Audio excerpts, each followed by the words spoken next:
folks, Tim Toolman. Welcome back to Car Show and Tell. And today we're going to have a little talk about tires. Specifically, these new things here sitting in front of me that we're going to try out on the Autocross Corvette. So this is a tire that's been on the market and making a splash in what I'd call the Autocross and the HDPE scene for, I would say if it's not been a year yet, it's pretty close. And unfortunately, the tires that are on the Corvette are pretty well worn down to cords by now. It's getting towards the end of the season, and maybe I could have held off until the beginning of next season, but I figured it would be probably a prudent move to just get it taken care of now. And so this is what we went with. This is the, I don't know how you pronounce it. This is how I pronounce it. The Vitour, or Vitour, or Vitour. Or maybe if you're Italian, it's Vitour. I don't know. Forget about it. Anyway, the Vitour Tempesta P1. And like I said, this has been making a splash in the 200 treadwear scene. And I'll call this a 200 class tire. That's sort of 200 class. And what I mean by 200 class is when I say probably about 90% of the autocross classes mandate that you run a tire that is 200 treadwear or greater. So that's the minimum threshold. And that rule was put in place to try to keep this competition less expensive and more accessible, right? It's to prevent people essentially from buying slicks and throwing them on the car and dominating. However, like any well-intentioned rule, it's gotten out of hand because, over the last decade or two, a few decades, we've had these 200 treadwear class tires, which are basically built and engineered and designed and built to be sort of the best of the best at that 200 treadwear rating. This is not a budget tire by any means. These tires online in this size retail for $500 a pop. Times 4, do the math, $2,000 for a set of tires. That's not a budget tire. Now, granted, if you're buying these for a Miata or something in that nature, you're not going to be paying near that much for a 205 45 or whatever they take, 205 45 50. But and that is the nature of tires. The larger a tire you buy, the more you're going to pay for it. And the good thing about these tires, I will say this, is it doesn't matter what you're driving, Mustang, Camaro, Corvette, Miata, GR86, Subaru, whatever the heck thing, BMW, one-off build, there's a size in these for what you're driving. It's a very, very, very comprehensive list of size tires in this tire. I would say there's more of these than what I used to call the big three, which was the Bridgestone RE71 RS, the Yokohama AO52, and the Nankang CR/S or -S or apostrophe S. I don't remember. But the Nankang, those were typically, before this came out, those were the big three of the 200 class tires. But this here is supposed to be, from what I have read, what I have heard about it, this is the tippy tip of the spear as far as 200 treadwear tires are concerned. They are supposed to be just a tick above the big three in tire performance. So let's check them out. What do we see? On trying to get a feel for the carcass of the tire itself, it does feel like these sidewalls are pretty well on the stiffer side of the spectrum here. It seems like a very substantial carcass underneath here, you know. So as far as being able to maintain their shape, their rigidity, I feel like these are going to be a good tire for that. They're going to probably be less prone to flexation around corners. I mean, although it is a heavy car, so it's going to exert, you know, a bit more force than, say, a NA through ND Miata would. Went with a slightly larger size over the last set of Bridgestones that I was running. The Bridgestones were 295/35 18s in the rear, 295/30 18s in the front. Class limits for my class state 315 max tire width, so why not take advantage of as much width as I can. And they are a little bit more expensive. I think it was another maybe another $100 a tire for the 315s over the 295s. So part of that budgetary expense is my own stupidity, but why not? Upon inspection of the tread wear pattern, let's just turn this. We get a good look at the tread wear on these things. We can see the design of these tires do very much resemble a certain Michelin, a certain under 200 tread wear Michelin tire, and a certain under 200 tread wear Hoosier that I can think of. So I can't remember the model number of the Michelin and Hoosier off the top of my head, but if you've been looking through tires recently, you might notice the same similarity, we'll say.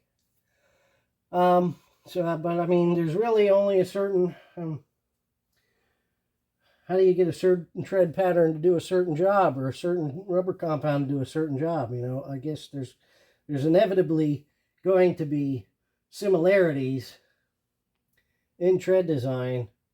And if somebody's got a tread design that works pretty well, it's probably only going to be a matter of time before somebody else takes to knocking it off. What do they say here? Well, obviously, this is the inside tread block, right? You have some water siping. You have what they're calling the water razor technology here, which is essentially just a fancy marketing term for the grooves that the water sprays fore and aft out of when you get into a rainy situation. This one is another groove, but it is half as shallow as these grooves are. So, you know, halfway through the tread wear pattern, you're not going to see that groove anymore. It's going to cease to exist. It will have worn even with the tread block on either side of it. And we get to the outside edge of the tire, and we see we have this nice fat cornering block, what I like to call a cornering block. When your car leans out on this far edge of the tire, you've got as much of a fat patch of rubber down here to give you as much additional grip or maintain that static friction with the road surface as is humanly possible. And of course, I mean, there's got to be some sort of weather siping, some rain siping out on that outside tread block. And these are in what they're calling an all-weather tire. So as far as that point goes, are these what I would call a decent all-weather tire? Well, time will tell. But like I said, they're very, very similar to the last big three that I would call the 200 class tires. The tread pattern, tread design, layout is all quite similar to that. And if my past experience is any indication, you're rolling the dice anytime you're out in the rain with something like this on.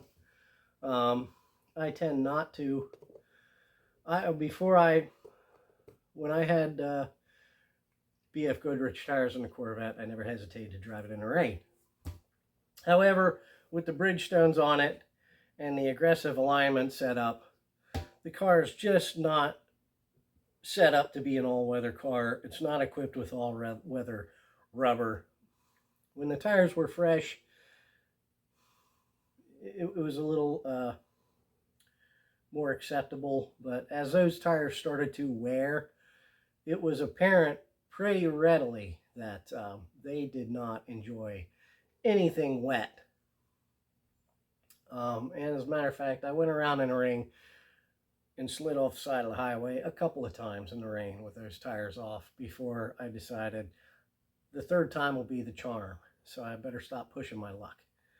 And so, you know, it maintains its status as long as those Bridgestones were on. It was strictly a fair weather car. So maybe your car, maybe the suspension on your car is a little more adept at handling, you know, that sort of thing. Or the alignment on your car isn't quite as drastically aggressive as mine is. There's many factors to take into account there, but if you trust your car and your alignment and your tires, you know, do what you want. Who am I to tell you no? Take your life into your own hands. Don't do dumb things like I do. And so, what else do we have here? Tubeless steel belted radio, you know.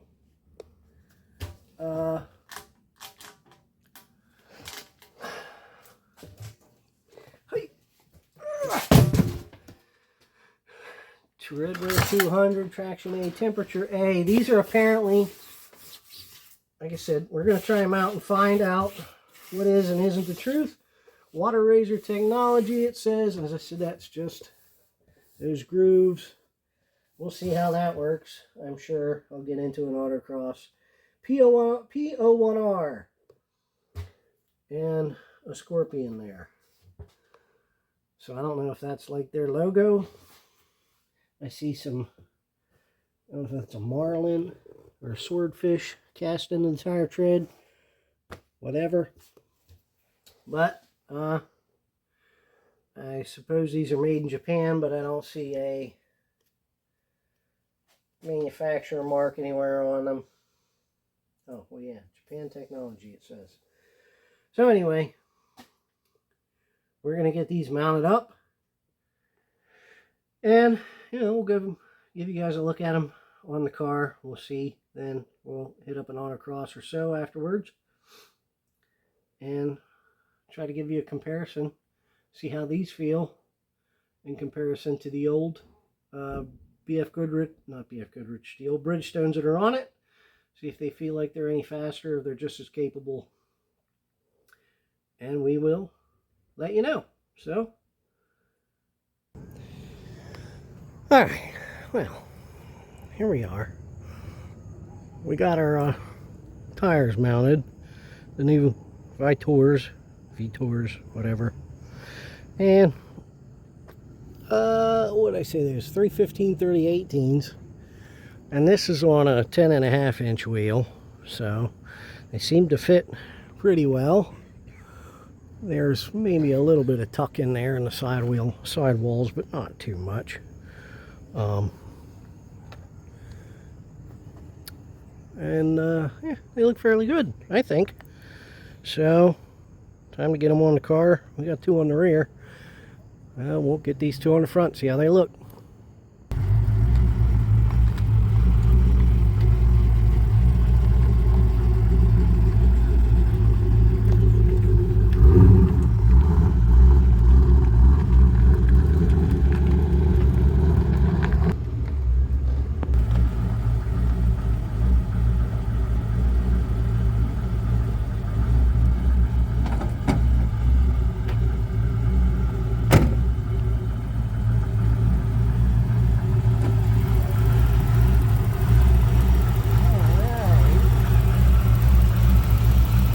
Here, well, there they are on the car,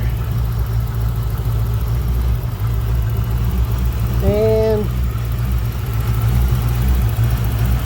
sure they're going to rub a little bit. The old 295s rub. In here, I can see where they would rub. On the inside, there where he's pointing. That's okay. It seems like they fit in there pretty well. Get the hood down once. I want to see if they stick out past.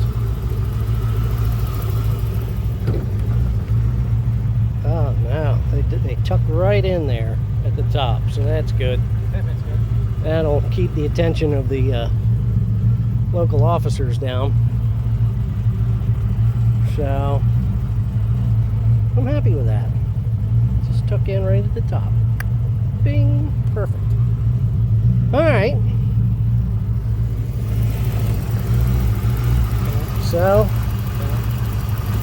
no. So there you go. They're on. They look good. Now the question remains, these all hype or are they hero? Well, I kind of put these on, it's late in the season, we only got one race left to find out if they work well or not. But that's fine. I don't have any problem with that. If anything, it might give me some idea as to how they behave and what I might want to change in the alignment setup before the beginning of next season. So we shall see. Beyond, let me turn this off.